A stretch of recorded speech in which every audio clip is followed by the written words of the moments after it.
Hey everybody, and welcome to the first episode of the long-awaited and definitely asked for very popularly series that I'm about to be starting called the Korean War. I do have a First World War series and a Vietnam War series, but as per popular request over the past few years and my own personal interest of wanting to learn more about the Korean War, I'll be starting this series. So we've got the Korean War. Welcome to the first episode. I hope you guys are very excited. Since it's Veterans Day in 2020, I decided that would be an appropriate time to launch this series, which is going to be basically never ending. There's so much to cover and so little time to do it. I'm going to try to just give you the backdrop, the groundwork for how the war started, because that's what history is trying to understand how and why something happened. The names and dates are written down for a reason, but we're going to get started with this episode, doing a macro level kind of introduction to the history of Korea in the modern era and what led up to the war kicking off in 1950.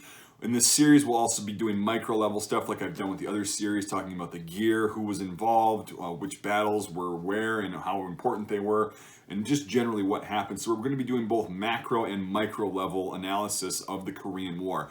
I'm learning along with you, so bear with me if I get a couple things incorrect. I'm still learning, but I'm going to try to make this as accurate as possible. So what I've done for this episode that I really want to get going on without doing too much intro is to lay the groundwork for what events led up to the Korean War starting in 1950, like I just said. So in order to understand that, we have to go back to the early 20th century. Some would argue the late 19th century. But I would say that, well, actually, it is the late 19th century. So you'll see why. So in 1894 and 1895, Japan and China fought this war called the First Sino-Japanese War. And what that did as a result is it reduced, if not completely destroyed, China's influence on the Korean peninsula. And what this did is it led to the very short-lived yet important Korean Empire that existed until about 1905, when the Japanese beat the Russians in the Russo-Japanese War of 1904 and 05. And Japan decided to make Korea its protectorate. And that was pretty interesting. So Imperial Japan started to become fairly powerful at this point, and it was becoming a force to be reckoned with in that area of the world, as you can kind of see. And a short 5 years later, in 1910, Japan annexed Korea with the Japan-Korea Annexation Treaty. So basically, Korea was Japan at that point. And during the next few years, many Korean nationalists, many of which were liking the Korean Empire, fled the country to other areas of the world, all over the world, basically. And then in 1919, the Provisional Government of the Republic of Korea was founded in nationalist China. That's a whole other topic, nationalist China versus communist China, but it does play a role into here. This is why history is so convoluted and kind of hard to understand sometimes, is because when I say nationalist China, you might be going, what the hell is that? I'm going to try to stay on topic and just kind of make this a reference for the Korean War and why that happened. Maybe I'll make a video. I don't know. It's a wicked web that you get down a rabbit hole and then you discover so many more things. But so anyway, the nationalist Chinese backed this Republic of Korean government in 1919. The problems with that were the government was not recognized internationally by basically any foreign government. And it had a lot of issues trying to unite these different nationalist groups within Korea. And this was in part, actually a pretty large part it seems, due to the US-based president of the newly formed Republic of Korea, Syngman Rhee.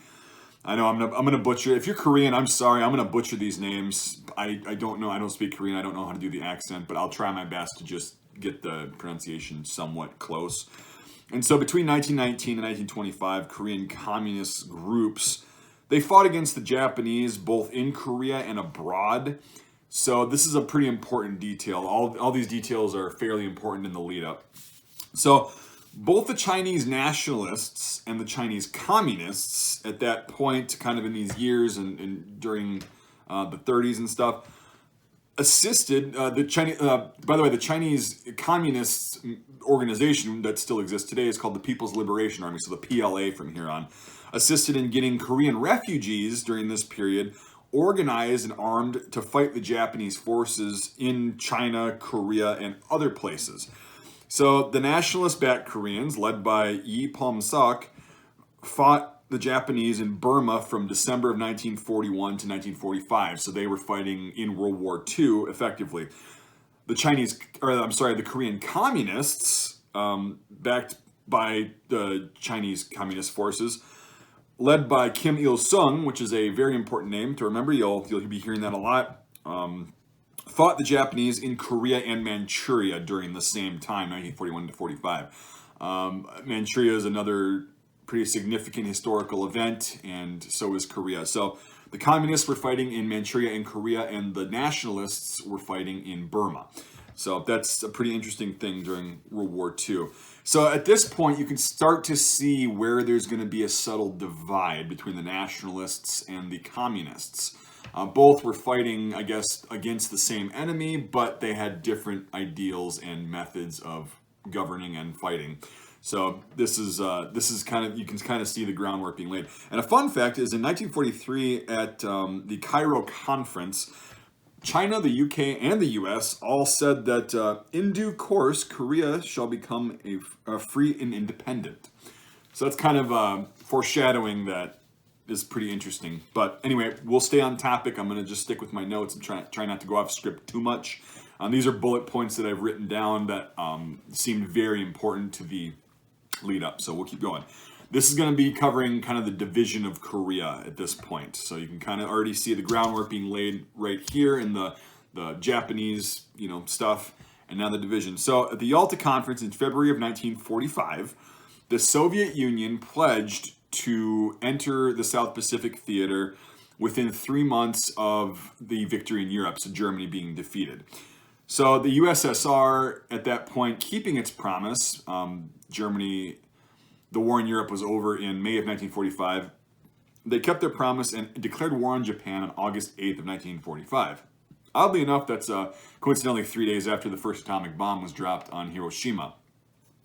2 days later, on August 10th of 1945, the Soviet army began occupying the northern part of Korea. So this is a pretty important event that happened. That same night, on August 10th, 1945, the U.S. decided to figure out how to divide Korea into U.S. and Soviet occupation zones, kind of like they were doing in Germany at that point. So the U.S. proposed the 38th parallel, which is, if you don't know what a parallel is, it's a line on the globe. They're numbers, you've got latitude and longitude, right? So that's kind of the coordinates. The 38th parallel runs basically through the center of Korea. So the U.S. decided that that would be a fair and somewhat strategic, for stupid reasons that I don't even understand. Their logic contradicted itself, it seemed, but we won't get into that. But they proposed the 38th parallel as a dividing line. And surprisingly enough, Joseph Stalin at that point was still kind of in this mentality of, okay, I'm an ally, I'm going to cooperate. So he agreed on August 16th that the 38th parallel was the line, and Soviet forces actually stopped at the 38th parallel for a few weeks, awaiting U.S. forces to arrive in South Korea, or the southern part of Korea. Sorry, I jumped the gun. So in December of 1945, a U.S./Soviet-led joint commission was administered in Korea with the aim of granting independence after a 5-year trusteeship, whatever that means. So your guess is as good as mine, but it sounds pretty slimy and shady for both parts. Basically sounds like colonialism to me. That's my opinion. That's not a fact. I'm just throwing that in there. That's probably a little bit too far. But anyway, staying on topic. This was very unpopular with Koreans. Weird. Somebody says they're going to occupy you for 5 years and then you can probably be independent. So a bunch of riots broke out in Korea. And due to the failure of this joint commission to actually find a solution to this, the U.S. decided to hold an election under the auspices of the UN, basically, which was newly formed at that point, very newly formed, hopefully to create an independent Korea. The Soviets and Korean communists did not want to cooperate with that, stating that the election would not be fair. And because of the UN and stuff like that, there were tensions heating up in the West, so that's kind of what led them to believe that it wasn't really going to be a fair election. So in May of 1948, a general election was held in the south of Korea for their, independence and stuff like that. The South Korean, or the eventually Republic of Korean government, was established on July 20th, 1948, they elected Syngman, you remember him from before, as the president. The election had a lot of accusations coming out about manipulation by the Rhee regime and stuff like that. It was very contested, very debated, and a lot of tension happened because of that election. But nevertheless, the Republic of Korea, which we know it as now, was officially established on August 15th, 1948. Around the same time, in the Soviet-controlled North, the Soviet Union agreed to allow the establishment of a communist government in the northern part of Korea, led by Kim Il-sung. Okay, so here we go. Now, this is the interesting part. The Soviet Union withdrew its forces from the north of Korea in 1948, so apparently shortly after this communist government was established. And the U.S. withdrew its troops in 1949 from the south of Korea. So, there's a lot to process here. I kind of wanted to leave it at that, laying the groundwork. It's a good place to leave off for the next step before we actually get to the war breaking out itself.